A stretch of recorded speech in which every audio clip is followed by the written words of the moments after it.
Hello, my name is Cheryl. I'm a 33-year-old writer and my first mystery novel was a huge success. I've been married to my husband Thomas for 8 years, and we have a 7-year-old son named Gary. At first, Thomas had a job, but he quit a few years ago when my writing career took off. This allowed him to stay at home, although he sometimes went out to play slot machines. Lately, I've been dealing with a troubling situation. Thomas has been having an affair and buying expensive gifts for his mistress using my credit card. I've put up with this for our son's sake, but now it's too much for me to handle. One morning, Thomas put on a suit, which was strange since he was unemployed. When I asked him about it, he seemed surprised, but then said he was going for a job interview and might start contributing financially again. I wished him luck, hoping this was a positive change. However, my trust wavered when he returned home at 2 a.m., leaving me awake and filled with doubts. While working late to meet a deadline, my heart sank when Thomas came home well past midnight, reeking of alcohol and perfume. He collapsed on the living room sofa, his phone in his hand, unlocked. Driven by suspicion and disbelief, I looked at his phone. The texts I saw confirmed my fears. Thomas was having an affair.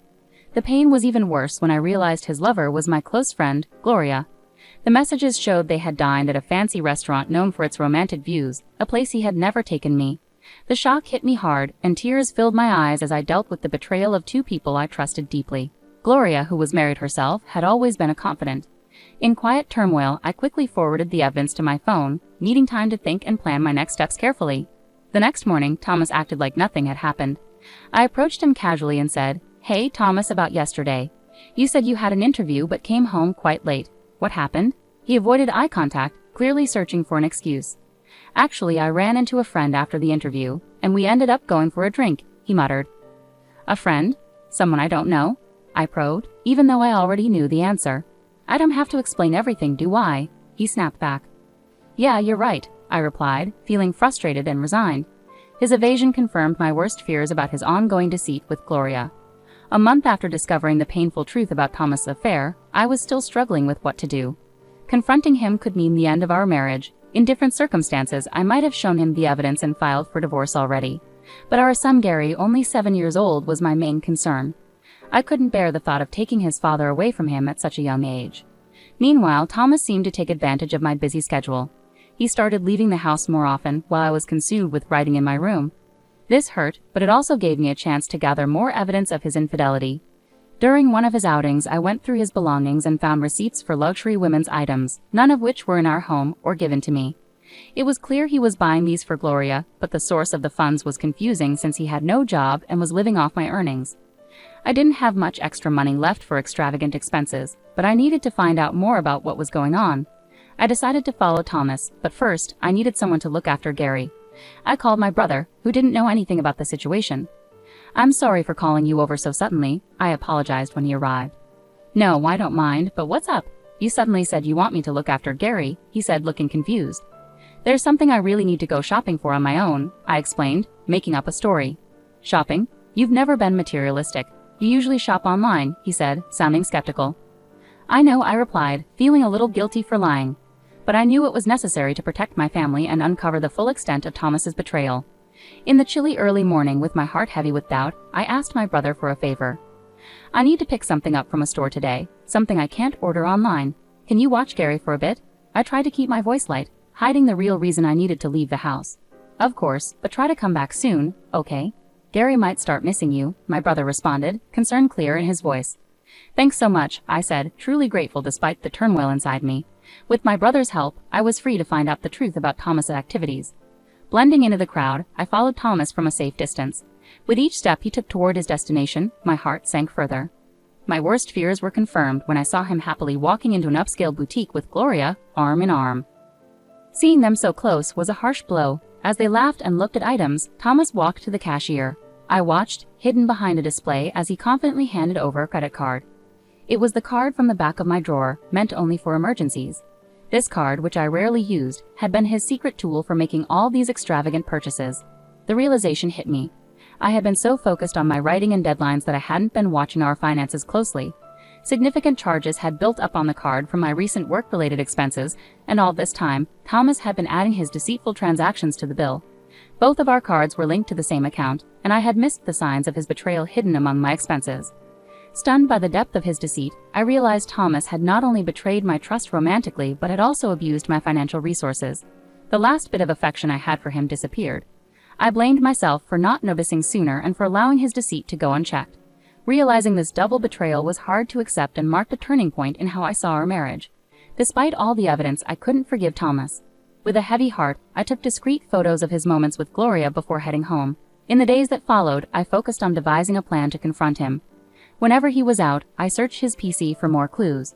Since his phone and computer were linked, I could easily access their communications. It wasn't long before I uncovered plans for a getaway with Gloria over the upcoming holiday, a 6-day trip. This is my chance, I muttered to myself, feeling a mix of determination and despair. I planned to confront Thomas and settle matters while he was away with his lover. However, I faced a big challenge, our son Gary. I needed to make sure he was protected from the painful truth about his father's affair, and carrying out my plan without him finding out would be tricky. Reluctantly, I decided to ask my brother for help again. I hate to ask, but can you look after Gary during the upcoming holidays? I asked, trying to sound casual. The holidays? You mean all 6 days? He asked, sounding suspicious. Yes, I have something important to handle, I replied, trying to hide my anxiety. Something important, huh? He gave me a look that suggested he knew more than I had told him. His next words caught me off guard. Cheryl, you don't have to handle everything by yourself. What do you mean? I asked, my voice barely a whisper. Thomas is cheating, isn't he? He said bluntly. My heart skipped a beat. How did you? I stammered, but he cut me off. I heard it from Gary, he said softly. Gary, my son, knew. Even though he was just a child, he had picked up on enough to realize something was wrong. He had seen his father getting close to someone who wasn't me, and it had upset him. My brother's revelation was a stark reminder of how sensitive and observant children can be. Even at a young age, Gary had sensed the tension and sadness in our home, making the emotional situation even more complicated. I had thought I was shielding Gary from the turmoil at home. Why? My brother pressed gently, his words cutting through my defenses. Thomas's actions have hurt you enough for even Gary to notice. Are you considering staying with him? As I wrestled with the idea of divorce, fearing it would deeply affect Gary, my son unexpectedly walked into the room. It's okay, Mom. I'm on your side, he said, his young voice resolute. I don't want anyone who makes you sad, Mom. As long as I have you, I'm fine. His words, so mature for his age, brought tears to my eyes. Thank you, Gary, I managed, my voice thick with emotion. Turning to my brother, I added, and thank you too. With the support of my son and brother, I found the courage to face what needed to be done. Gary and I began to plan our move, timing it for when Thomas would be away on his trip with Gloria. My brother helped us pack discreetly, making sure everything was ready for a swift departure. The evening before Thomas was set to leave, I decided it was time to confront him directly. I found him packing a suitcase in our bedroom. Thomas, why are you packing a suitcase? What's going on? I asked, pretending not to know. Oh, this? I'm going on a trip with some friends starting tomorrow, he replied, avoiding my gaze. A trip? Why didn't you mention this earlier? I pushed, trying to get more details. It was a last-minute plan, nothing serious. I'm using my monthly allowance for it, he said dismissively, trying to end the conversation. Despite his discomfort, he continued to hide the truth. I took a deep breath, and in a calm, determined voice that I rarely used, I asked, Are you sure it's just with your friends? Thomas visibly tensed, his shoulders twitching with nerves. Despite his obvious unease, he stubbornly clung to his lie. Yes, just friends, he insisted, though his voice wavered. All right, I understand. Enjoy your trip with your friends, I said, the irony not lost in my tone. I would have enjoyed it anyway, he muttered, but his assurance sounded forced. With everything laid bare, I knew what needed to be done. My brother, my son, and my resolve had set the stage for a new beginning, free from deceit. Even though Thomas hadn't brought it up, it was essential to be accountable. As I stepped out of my husband's room, wrestling with my thoughts, I reflected on how things might have been different. If he had been truthful from the start, perhaps we could have parted amicably, discussing alimony and child support. Despite his betrayal, there was a time when my love for him was deep. He had been my rock when my novel initially failed to make an impact. I didn't want to feel bitter towards Thomas, but I had to protect myself and my son. It was clear that it was time for me to make a decisive move and not hold back any longer, especially after discovering more of his lies. The next morning, after Thomas left for his trip, I checked the drawer and saw that he had taken my credit card again. I acted quickly, calling the credit card company to report it as lost and had it canceled. When my son woke up, his eyes sparkled with excitement. He asked, Mom, today's the day, right? The day we moved to our new house? Any lingering doubts I had vanished in that moment. Yes, Gary, I smiled, reassured by his enthusiasm. I've canceled the credit card, and now it's time for us to start fresh in our new home. With my brother's help, The move was easy. We took our belongings to our new house while my husband's things were sent elsewhere. The next day, as we settled into our new place with my son and brother, I felt a profound sense of peace and excitement for the future. When Thomas called, his voice sounded hesitant. "Hello, Cheryl.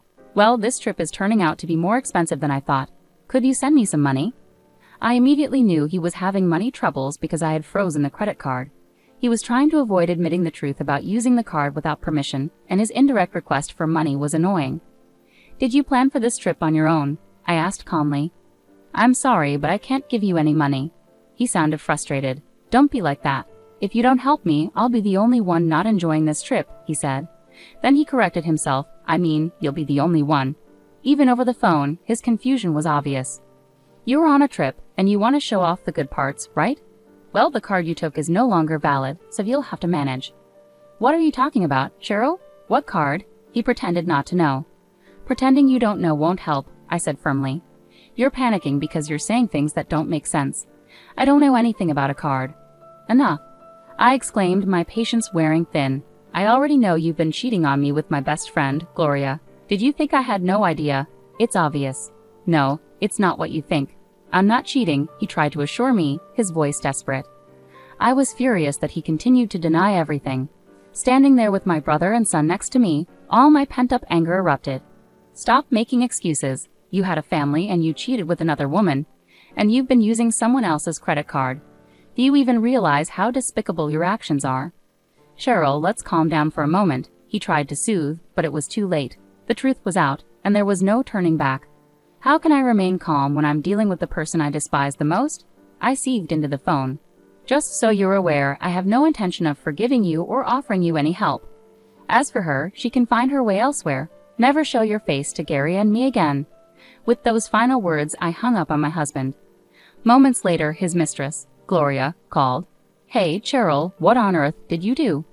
"Ah, Gloria, long time no see. How's your trip going with my husband?" I asked, my voice dripping with sarcasm. "Shut up and explain yourself. What are you talking about?" she snapped back. "Don't play dumb. You received Thomas's things at your house, didn't you?"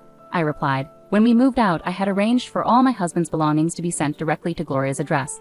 Since Gloria was also married, her husband was naturally there to receive the delivery. That's why I sent everything there, along with a detailed letter explaining the whole situation. She yelled back, her voice cracking under stress. "This isn't a joke. What have you done?" My husband found out, and now he's furious. "Well, you brought this upon yourself by choosing to have an affair while married. You were supposed to be my friend, and this is a betrayal," I retorted. "You're the worst. I misjudged you," she accused.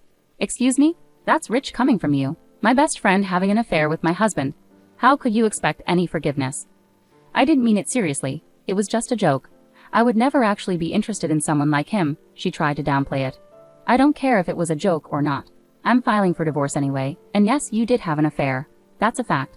I'll never forgive you, and I'll be seeking significant compensation, so be prepared." "Compensation? What are you talking about? I didn't agree to anything like that," she protested. "Well, you're going to hear about it soon enough. It's what you deserve," I concluded as she realized the gravity of the situation. "I'm a housewife. I can't pay any compensation," she pleaded, her voice filled with desperation. "I don't care. Figure it out yourself or ask your husband, though I doubt he'll be much help," I said sharply. "Oh, wait. Goodbye." I hung up before she could respond and promptly blocked her number. Later, I contacted my lawyer to finalize my divorce and sought compensation from my ex-husband and Gloria, along with child support. I also demanded repayment for the unauthorized credit card charges. The financial strain was too much for Gloria's marriage. After settling the compensation, her husband filed for divorce, and she found herself without a home. She sought refuge with her parents, but they were disappointed by her actions and turned her away. With limited options, Gloria now lives where she works, taking up night shifts at a local bar. Thomas, too, sought comfort from Gloria during this turbulent time, but overwhelmed by her crisis and furious with him for causing her divorce, she ended their relationship. Thomas is now juggling several part-time jobs, struggling to make ends meet. His long period of unemployment has hindered his ability to find stable work. Should he ever fall behind on his alimony or child support payments, I am prepared to pursue what he owes without hesitation. As for myself, life has settled into a peaceful rhythm in our new home with my son. He's growing up fast, and each day is filled with new joys and adventures. My primary focus is on providing him with all the love and stability he needs, ensuring he never has to face the kind of turmoil we've gone through again. Our days are brighter now, and I'm committed to making sure they stay that way.